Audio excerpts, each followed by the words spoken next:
তো গাইজ প্ৰথম ময়ে ষ্টাৰ্ট কৰি দিছোঁ মানে তোমালোকৰ বৌ লাজ কৰে যিহেতু মানে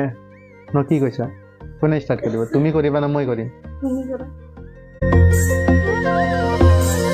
হেল্ল' গাইজ আপোনালোকে কি খবৰ আশা কৰোঁ সকলো ভাল আৰু আপোনালোকৰ আশীৰ্বাদ ময়ো ভালেই আছোঁ সময় হৈছে 3টা গাইজ আৰু আমাৰ জীৱনৰ প্ৰথমবাৰ কাৰণে তোমালোকৰ বৌৰ লগত মানে ব্লগ আমাৰ আৰম্ভ হ'বলৈ গৈ আছে বহুত হ'ব দিন আমাৰ কাৰণে তো কি কৈছা প্ৰথম কোনে ষ্টাৰ্ট কৰিব তুমি কৰিবা না মই কৰিম তো গাইজ মানে অকণমান ছোৱালীটো লাজ কৰিছে যিহেতু আপোনালোকে চাব পাইছে মানে তাৰ মুখখন চালে আপোনালোকে গম পাইছে যে কিমান লাজ কৰিছে তো গাইজ মানে মই আপোনালোকক মানে মোৰ পাৰ্চনেল কিছুমান আমাৰ দুটাৰ লাইফৰ কথা আমি শ্বেয়াৰ কৰিম বুলি ভাবিছোঁ মানে আজি তো গাইজ প্ৰথম ময়ে ষ্টাৰ্ট কৰি দিছোঁ মানে তোমালোকৰ বৌ লাজ কৰে যিহেতু মানে ন কি কৈছা কোনে ষ্টাৰ্ট কৰিব তুমি কৰিবা না মই কৰিম মই কৰিম তোমালোকৰ বৌক মই বিয়া পতা নাই তোমালোকৰ বৌ মানে মোক বিয়া পাতিছে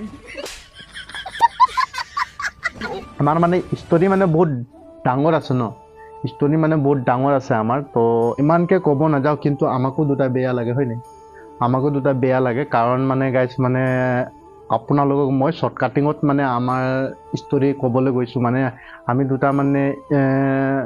এনেকৈ লগত কিমান দিন কৰিলোঁ প্ৰেমত 2 বছৰমান পৰিলোঁ প্ৰেমত আৰু আমি ভবাও নাছিলোঁ আমাৰ কিছুমান মানে ড্ৰিম আছিলে আমাৰ কৰিবৰ কাৰণে গাইজ মানে আমাৰ লাইফত মানে দুটাৰ লাইফত মানে কিবা এটা বহুত ডাঙৰ প্ৰব্লেম আহিলে গাইজ মানে প্ৰব্লেমৰ কাৰণে গাইজ মানে আমাক মানে যোনটো আমি ভবাও নাছিলোঁ সেইখন মানে কৰিব লগা হ'ল মানে আমাৰ ভালপোৱা মোবাইল ফোন জৰিয়তে ষ্টাৰ্ট হৈছিলে আৰু তেওঁ মোৰ লগত কথা পাতিছিলে লাহে লাহে চবেই মানে গম পালে আৰু তেওঁলোকৰ ঘৰ ফালেও গম পালে আমাৰ ঘৰ ফালেও গম পালে আৰু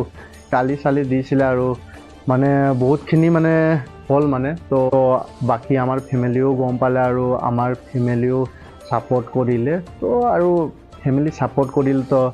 আপোনালোকে গম পাইছে ফেমিলি ছাপোৰ্ট কৰিলে যোনটো কাম অসম্ভৱ সেইটো কাম মানে হৈ যায় তো এনেকুৱাই হ'ল আৰু ন এইবিলাক মানে অলপ ফেমিলি মেটাৰত হৈয়ে থাকে তো বাকী যেনক এতিয়া মানে কি ক'ম আৰু সেইবিলাকতো ভাবি একো লাভ নাই মানে তো আমি ভাবিছোঁ দুটা লাইফত মানে কিবা এটা কৰিম বুলি ভাবিছোঁ খালি আপোনালোকক মানে ছাপোৰ্ট লাগে আমাক ন কি কৈছা আপোনালোকক ছাপোৰ্ট লাগে আৰু আজিৰ পৰা মানে তোমালোকৰ বৌ বা বোৱাৰী মানে বাকী যিয়ে নহওক আজি আমি ইয়াৰ পৰাই সামৰণি মাৰিছোঁ আৰু নেক্সট এটা ব্লগত কালি লগ পাম তো আজি দিছোঁ ভিডিঅ'টো বাই বাই